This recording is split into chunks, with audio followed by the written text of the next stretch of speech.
하나님 말씀 교독합니다. 민수기서 13장 25절에서 33절을 교독합니다.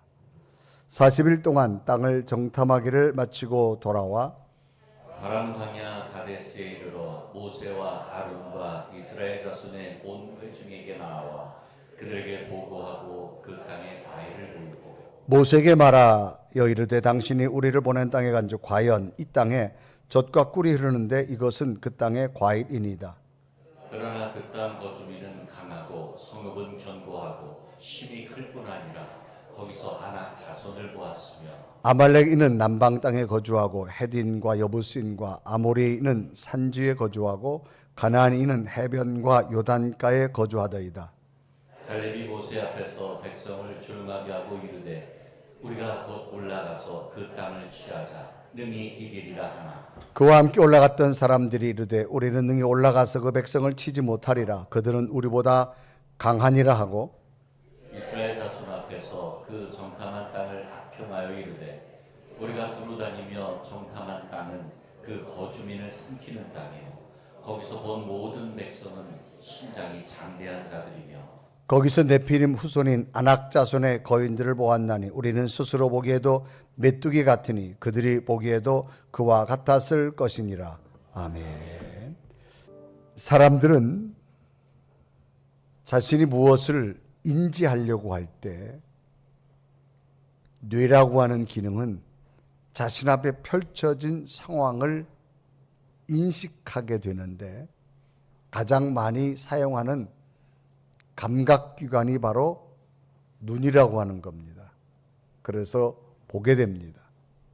우리 한자 수거에도 100번 듣는 것보다가 한 번 보는 게 낫다라고 할 정도로 이 보는 것의 정확도가 큽니다. 우리는 보는 것을 시선이라 그렇게 말합니다. 이것은 눈의 방향 또는 눈이 가는 길 그렇게 정의할 수 있습니다.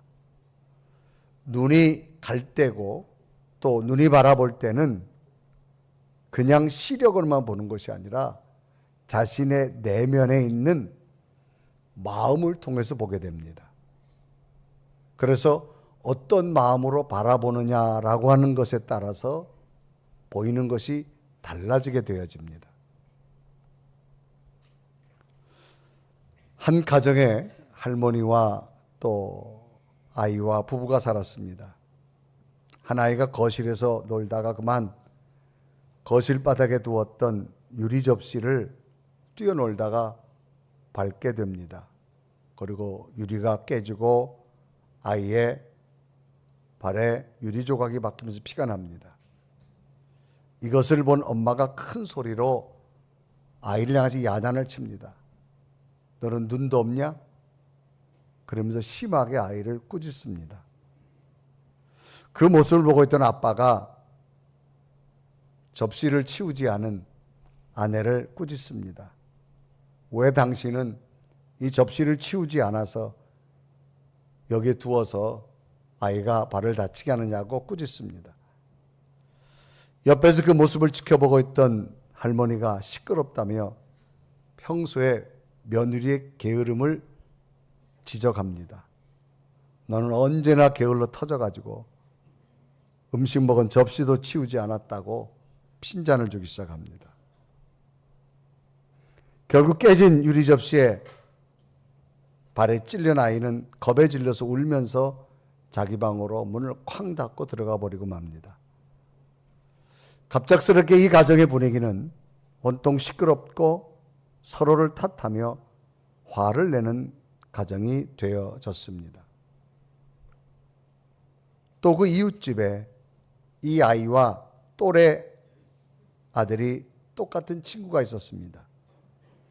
그 이웃집에서도 아이가 놀다가 거실 바닥에 있는 접시를 밟으면서 깼습니다. 발에서 피가 납니다. 그것을 본 아이의 아빠와 엄마가 함께 아이에게 달려들면서 다친 곳이 없는가 하면서 아이의 발을 살핍니다. 얼른 엄마가 깨진 접시를 조심스럽게 치우는데 그 옆에서 아이의 할머니가 말을 합니다.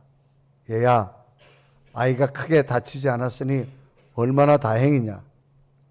이 할미가 집에서 놀면서 거실 바닥에 놓인 접시 하나 치우지 못했구나. 애미야, 참 미안하구나 라고 말합니다.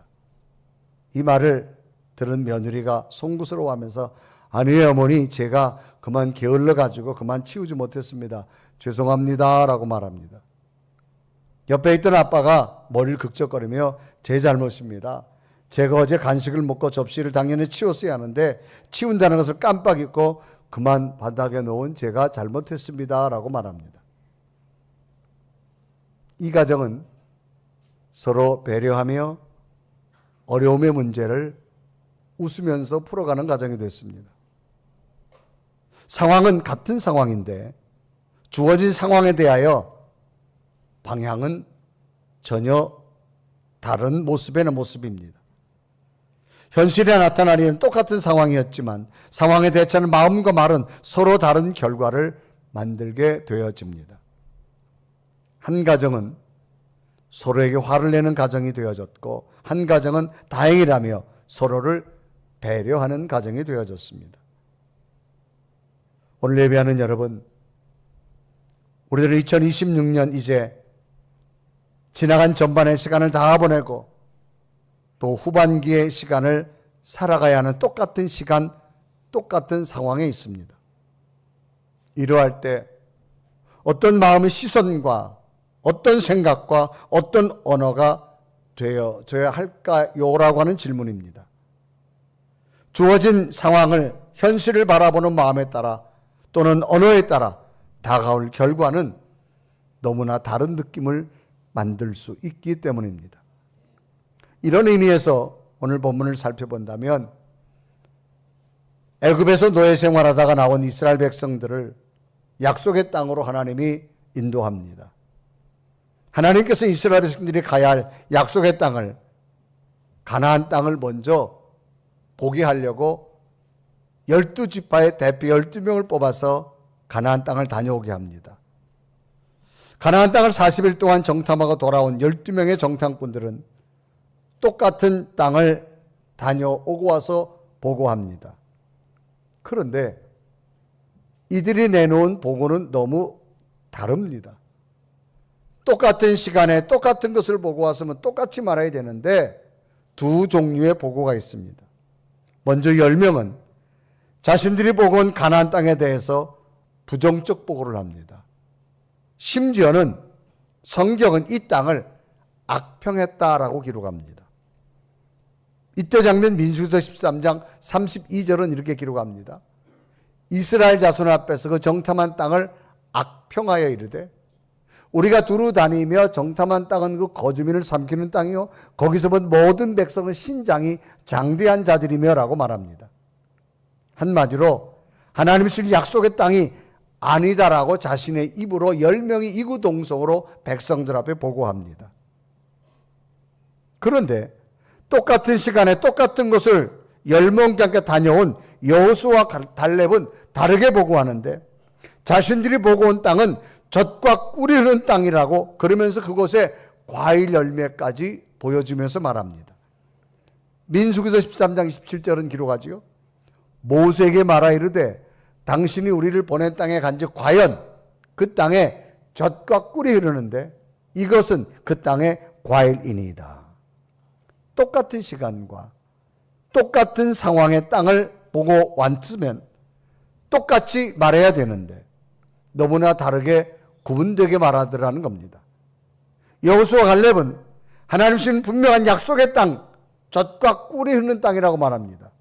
그런데 10명의 사람들은 그 땅에 대해서 악평을 하면서 하나님이 주실 약속의 땅이 아니다라고 말합니다. 결국 40년의 시간이 지났습니다. 결과는 약속의 땅을 말했던 여호수아 갈렙은 그 약속의 땅 말한 대로 가나안 땅을 들어갔지만 악평을 했던 그 땅의 10명은 모두 약속의 땅에 들어가지 못하고 광야에서 죽고 말았습니다. 똑같은 상황을 만났지만 어떤 마음으로 바라보고 어떤 언어를 사용하냐에 따라서 결과는 너무나 다르게 나타나더라는 겁니다.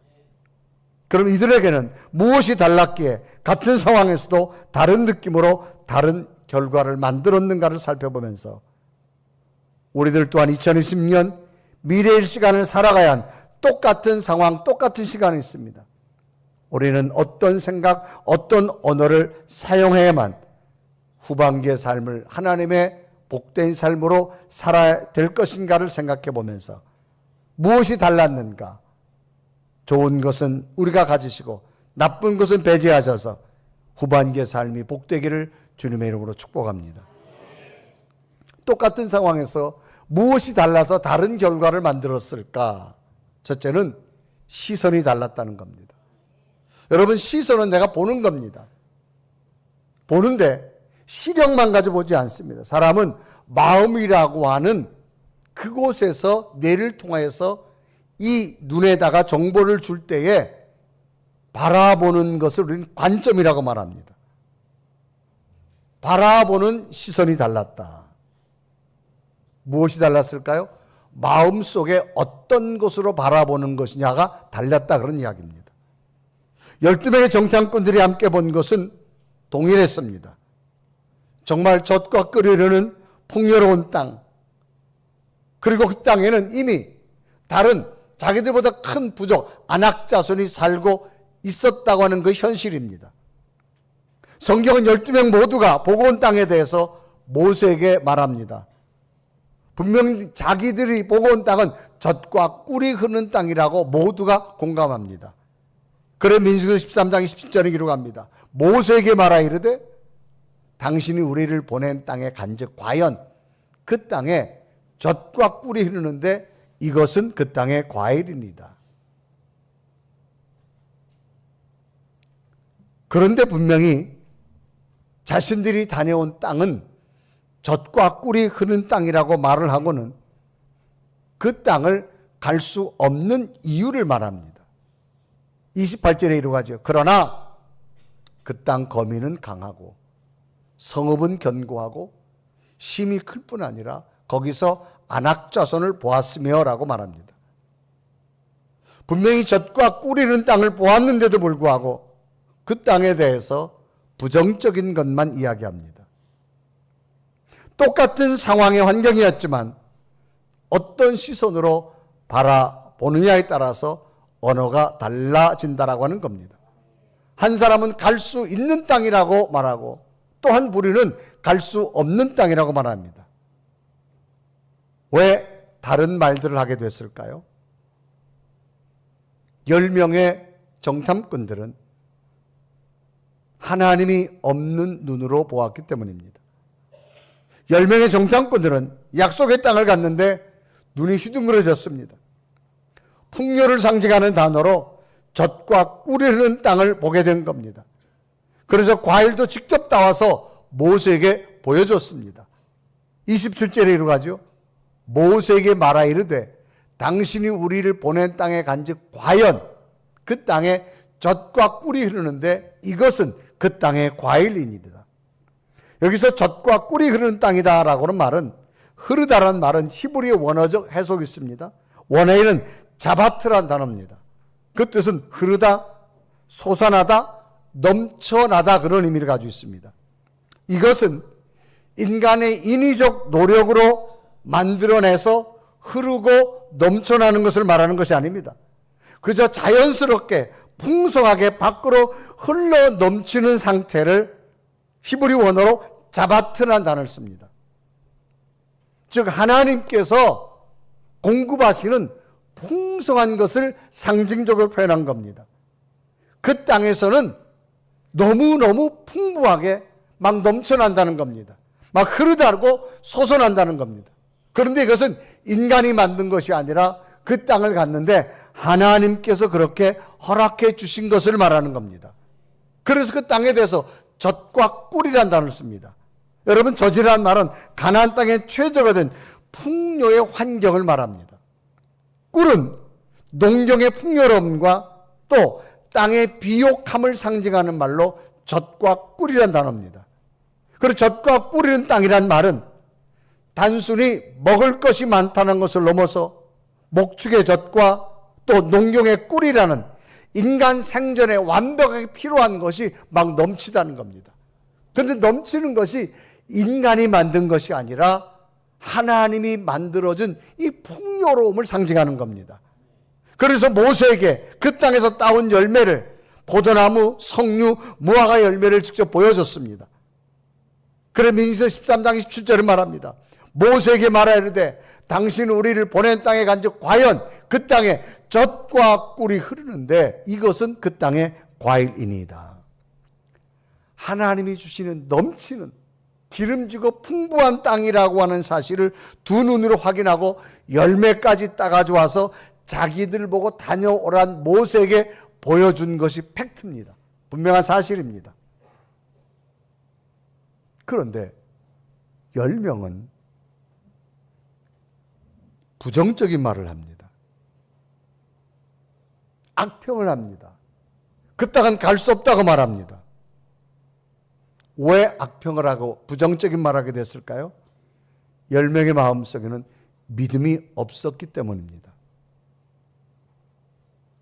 분명히 젖과 흐르는 땅은 인간이 만든 게 아닙니다. 하나님이 허락하신 땅입니다. 그러면 그 하나님을 품고 하나님을 신뢰하고 하나님 안에서 자기가 눈을 바라봤다면 그 땅에 대해서 악평으로 말하지 않았을 겁니다. 하나님을 떠난 자신의 기준으로 자신의 생각으로 보았습니다. 그래서 그들은 악평을 말합니다. 부정적인 땅이라고 말합니다. 이 말은 시선이 달랐다는 겁니다. 사람은 마음속에 어떤 마음을 품고 있냐가 중요합니다.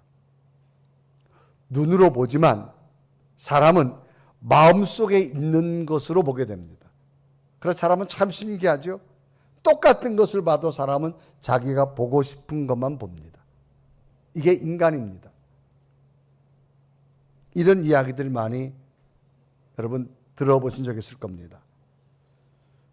어느 자녀들을 출가한 엄마가 딸 집을 갔어요. 그 집에서 하룻밤을 자고 아침에 일어났는데 사위가 일찍부터 일어나가지고 딸이 해야 될 설거지, 청소 뭐 다 해주고 출근하는 거야. 그걸 바라보는 엄마가 입이 찢어졌어. 정말 잘한다. 아이고 우리 딸을 저렇게 위해 주는구나. 그리고는 그 다음 날은 아들 집에 갔어요. 아들 집에 갔는데 아들이 아침에 일찍 일어나자마자 아이고 며느리는 자고 있는데 일찍 일어나가서 설거지도 하고 청소도 하고 빨래도 하고 뭐 집안일을 다 하고 출근하는 거야. 그걸 바라보는 엄마가 어떻게 됐을까? 열받아가지고 도대체 며느리는 지금 자빠져지 않는데 이게 뭐냐고. 여러분 똑같은 자녀잖아요. 왜 딸 집에 가서는 여러분 사위가 열심히 하면 이뻐 보이는데 아들 집에 가서는 그렇게 하면 왜 그럴까요? 사람은 마음속에 어떤 마음을 가지고 바라보느냐가 참 중요합니다. 여러분 우리 마음속에 하나님을 품고 바라보잖아요. 그러면 은혜입니다. 이것도 은혜고 저것도 은혜고 이것도 감사하고 저것도 감사하고 비록 지금 좀 어려워도 하나님이 또 다른 길을 주시겠지. 하나님이 약속이 있으시겠지. 이게 여러분 하나님의 은혜를 품고 바라보는 사람들의 시선입니다. 그런데 10명은 그 마음속에 하나님이 없었습니다. 분명히 젖과 꿀이는 땅이라 자기 입으로 말했어요. 그런데 그 땅에 자기보다 큰 민족만 봤습니다. 안 좋은 것만 봤습니다. 왜 그럴까요? 그 마음속에 하나님을 품은 마음이 없었기 때문입니다.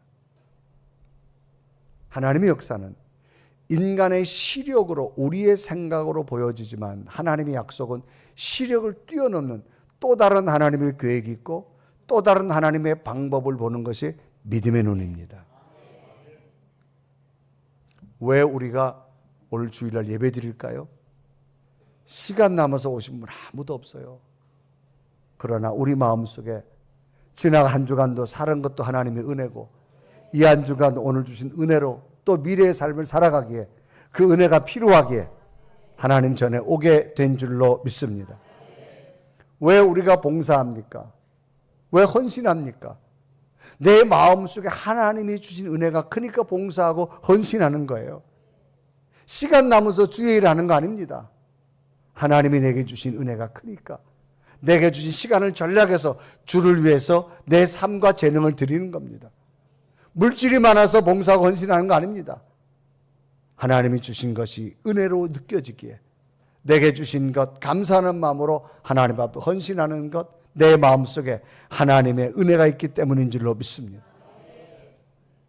왜 똑같은 것을 보고 와서 10명은 악평을 하고 두 사람은 하나님이 약속의 땅이라고 그럴까요? 시선이 달랐습니다. 자기들 속에 하나님이 있는 것과 하나님이 없는 것의 차이입니다.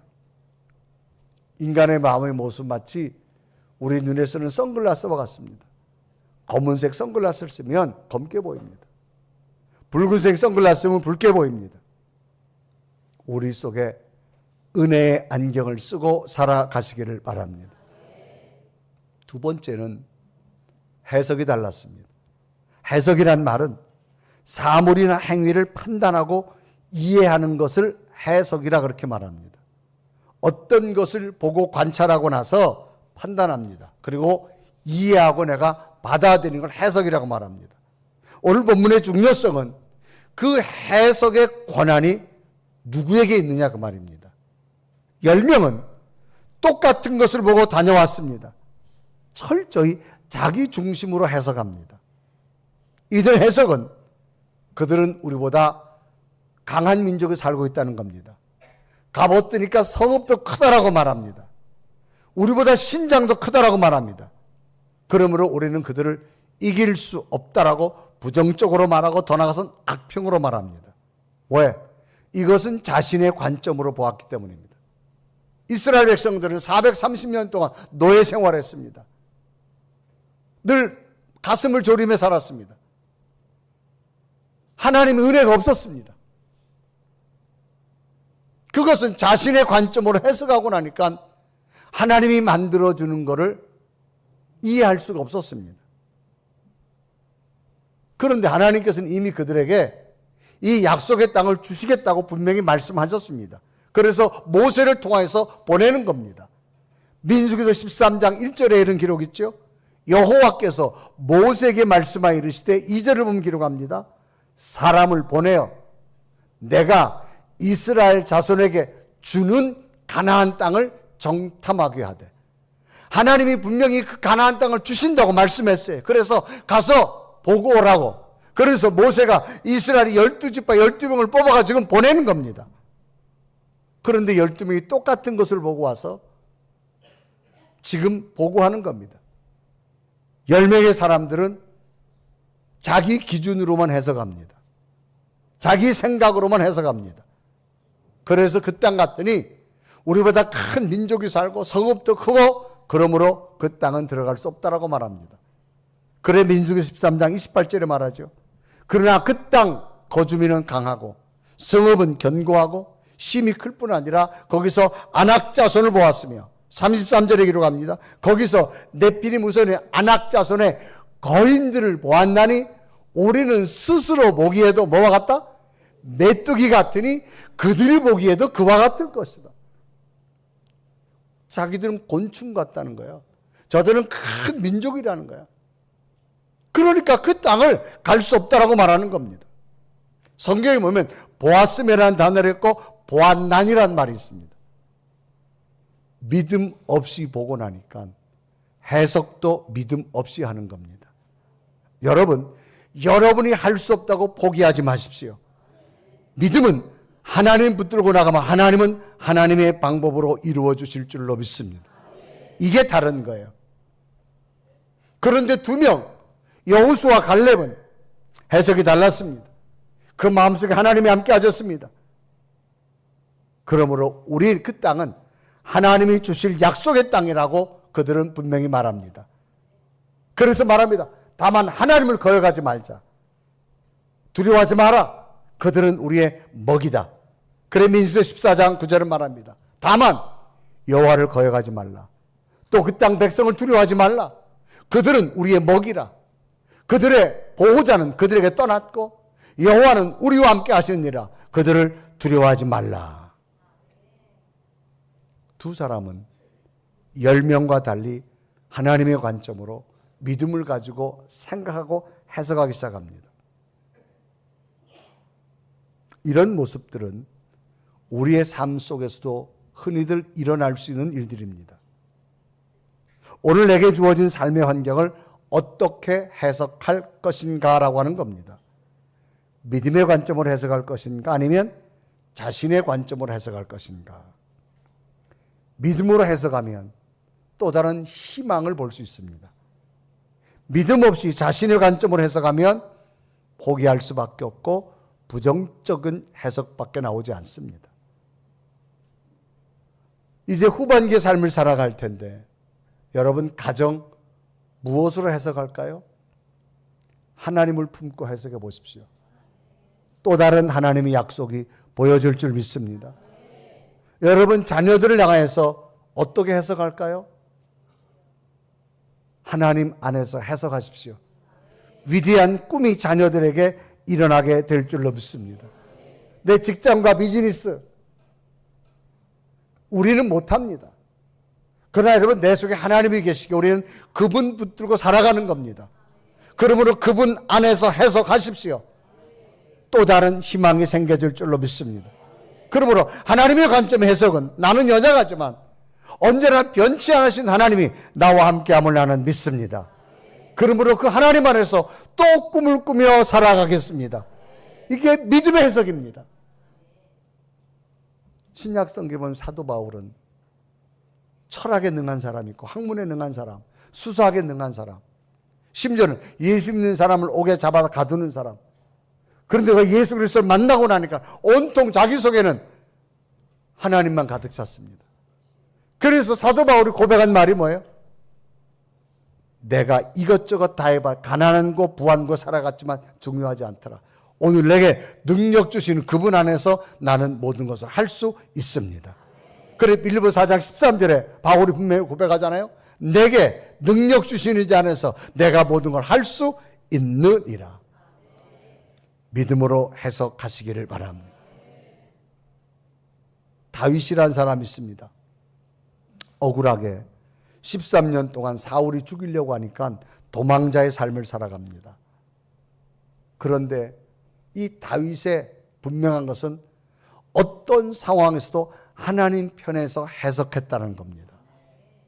도망다니면서 사울을 죽일 수 있는 기회가 2번 있었어요.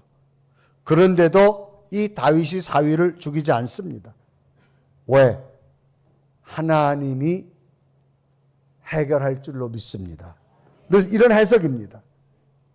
한 번은 십광야에 갔는데 그 십광야 사람들이 사울 왕에게 고자질을 해서 사울 왕이 군사를 거느리고 이제 포위를 합니다. 그러자 이제 다윗이 어떻게 할까? 그러다가 적진을 살피러 아비새라는 장군을 데리고 한번 가봤어요. 웬일이에요? 먼 길을 오느라고 군사들이 다 피곤해가지고 잠이 들었어요.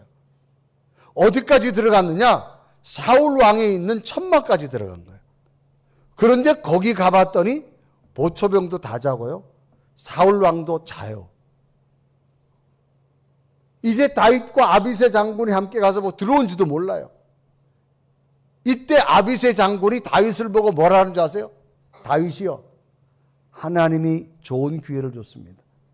당신 원수를 갚으라고 저들 잠들게 한 것 같습니다. 내가 창을 들고 저 사울을 죽이겠습니다. 저 창으로 2번 찌를 것도 없습니다. 한 번만 찔리면 사울은 죽습니다. 이때 장면이 사무엘상 26장 8절에 기록합니다. 아비새가 다윗에게 이르되 하나님이 오늘 당신의 원수를 당신의 손에 넘기셨나이다. 그러므로 청하오니 내가 창으로 그를 찔러서 단번에 땅에 꽂게 하소서. 내가 그를 2번 찌를 것이 없으리이다. 이때 다윗이 말합니다. 아비새야, 하나님이 세우신 자 손대지 말라. 저분은 하나님이 하실 거다. 그래서 사무엘상 26장 9절에 이어서 말하죠. 다윗이 아비새에게 이르되 죽이지 말라. 누구든지 손을 들어 여호와의 기름 부음 받은 자를 치면 죄가 없겠느냐라고 말합니다. 다윗의 해석은 뭐예요? 하나님이 하실 거라는 겁니다. 그러면서 하나님은 지금도 살아계시기에 저 사울은 건들지 말라. 하나님은 하나님의 방법으로 이루실 거다. 그러면서 이어서 10절에 이런 기록이 있습니다. 다윗이 또 여호와께서 살아계심을 두고 맹세하노니 여호와께서 그를 치시리니 혹은 죽을 날이 이르거나 또는 전장에 나가서 망하리라. 이 말은 뭐예요? 하나님은 살아계시기에 하나님께서 하신다는 겁니다. 이건 뭡니까? 다윗은 철저하게 하나님 안에서 해석했습니다. 여러분 2026년 지나온 삶이 힘들고 어려웠다 할지라도 피할 길을 주신 분이 하나님이십니다. 돌아갈 길로 주신 분이 하나님이십니다. 은혜로 해석하시기를 바랍니다. 여러분 결과는 어떻게 됐습니까? 하나님께서는 사울을 버리고요, 다윗을 이스라엘의 2대 왕으로 멋지게 하나님이 세워주시게 됩니다. 똑같은 것을 다녀왔습니다. 10명은 자기 나름대로 해석했습니다. 여호수아 갈렙은 하나님 안에서 해석했습니다. 여러분 하나님이 계시다면 어떤 상황 속에도 하나님 안에서 해석하시길 바랍니다. 때로는 잘 안 될 수도 있어요. 어려울 때도 있어요. 그럴 때는 피할 길을 주신 하나님, 돌아갈 길을 주신 하나님, 하나님 안에 새로운 길이 있을 줄로 믿습니다. 마지막은 너무 다른 결과를 만듭니다. 결과란 말은 뭐예요? 어떤 원인으로 결말이 생기는 것을 결과라고 말합니다. 모든 것은 원인과 결과입니다. 여기 강대상이 있는 이유는요, 강대상 하는 사람 만들었어요. 누군가가 봉사했기 때문에 여기 있는 거예요. 원인 없는 결과는 없습니다. 자신의 관점과 자신의 해석으로 평가하고 말한 10명과 하나님의 관점과 하나님을 해석하고 말한 여호수아 갈렙의 상황은 너무나 다릅니다. 그래서 똑같은 것을 하나님께서 보내서 갔다 왔는데 서로 다르게 말하자 하나님께서 뭐라 말하는 줄 아세요? 그러면 이제부터 너희가 말한 대로 만들어주겠다.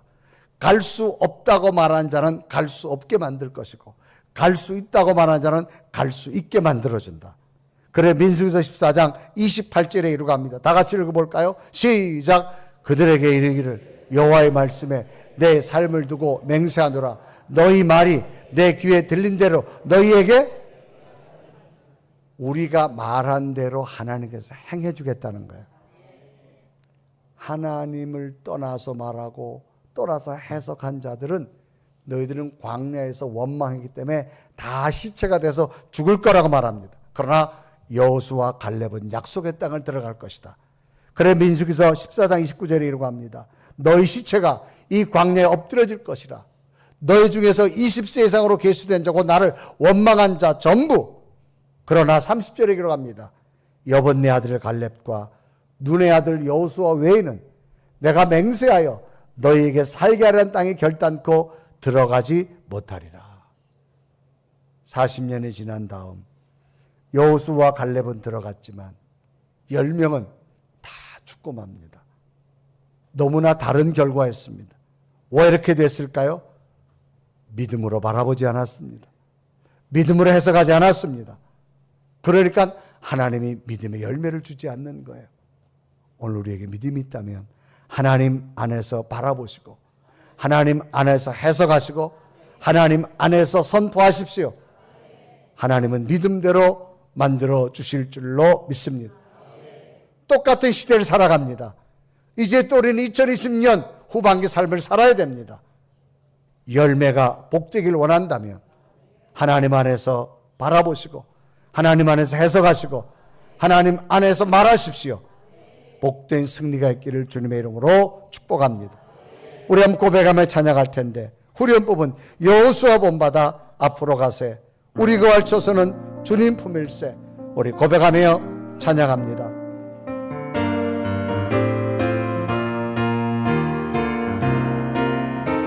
여호수아 본받아 여호수아 본받아 앞으로 가세 우리 거할 조선은 주님 그 허락하신 새 땅에 들어가려면 마음의 준비다하여 힘써 일하세 여호수아 본받아 앞으로 가세 우리 거할 조선은 주님 꿈일. 우리 함 다같이 두 눈을 감으시고 2026년 또 후반기의 삶을 살아가야 됩니다. 우리 모두 하나님의 약속된 결과를 얻기 원한다면 하나님을 품고 믿음으로 바라보기를 원합니다. 하나님의 관점으로 해석하는 믿음을 주옵소서. 그리고 말하기를 원합니다. 절망이 아니라 희망을 말하게 하시고 포기가 아니라 새로운 꿈을 말하게 하시고 악평이 아니라 하나님의 약속을 말할 수 있는 나의 믿음이 되게 하여 주셔서 여호수아 갈렙해 주신 하나님, 오늘 우리의 믿음이 다시 한번 하나님 안에서 내 마음의 눈을 주시고 하나님의 관점으로 해석하게 하시고 그 해석을 입으로 선포해서 하나님의 놀라운 미래의 결과를 얻을 수 있는 나의 믿음이 되게 하여 주옵소서. 간절히 고백하며 기도드립니다. 살아계신 하나님, 이 시간도 주 앞에 기도합니다. 간구합니다. 주여 나를 기억하게 하시고 이 시간도 세워주시고 하나님의 거룩한 능력과 약속과 하나님 은혜로 충만하기 원하오니 오 살아계신 하나님, 주여 당신의 권능으로 당신의 성령으로 하나님의 약속을 함께하기 원하오니 하나님의 여호수아처럼 갈렙처럼 정말 하나님을 품고 바라보기를 원합니다. 하나님의 관점을 해석하기 원합니다. 하나님의 약속에 선포가 희망이 되기 원하오니 오 살아계신 하나님, 주여 내게 당신의 은혜와 성령과 하나님의 약속으로 인도하여 주옵소서. 아멘. 하나님, 내 속에 하나님을 품기를 원합니다. 내 눈으로 바라보는 시력만 보지 말게 하시고 내 마음에 하나님을 품고 믿음으로 바라보기를 원합니다. 하나님의 관점으로 해석하기를 원합니다. 그리고 내 입술로 선포하여서 여호수아 갈렙이 주신 약속의 땅 우리의 미래도 얻게 하여 주옵소서. 예수 그리스도를 간절히 기도드리옵나이다.